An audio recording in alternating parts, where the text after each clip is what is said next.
My name is Abdallah Omeish and I'm the director of the film Before the Spring. I've done about 4 other films that deal with socially justice issues. 2 of them were shot in Libya and the other 2 were in Israel and Palestine. I read the script, I enjoyed it a lot, I found it to be very powerful, and I felt like this is something that I'd love to get involved in. I think one of the most powerful things in the script that really got me interested was a lot of it was kind of relatable for myself, or at least the thing as the events of the Arab Spring were unfolding, I was very closely watching, and I was also part of it in some ways in Libya. So it felt like it was something very personal at some point, and at the same time I felt like I needed to tell the message of the film because it was very different than a lot of the events that were unfolding in the Arab world with violence. And this had an alternative message, which was mercy.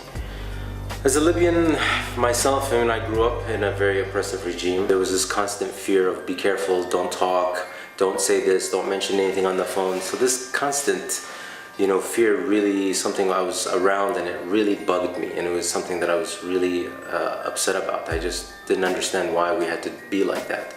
And then coming here in the States and growing up, I just realized how lucky we are and how different life is.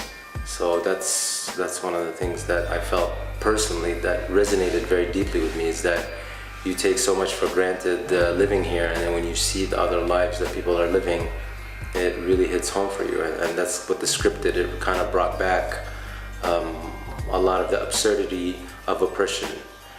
So I think Tamer, what I felt really powerful about his story is this guy who's just trying to make a living and be happy with his wife who just got married, and he's put in these circumstances that he could have never imagined. Most people don't want to get in trouble, most people don't want to get involved and get hurt, but sometimes you're pushed in situations that you have to take action. There's no choice for inaction. And I think for Tamer's journey, it's a remarkable journey that I think the audience will be surprised with.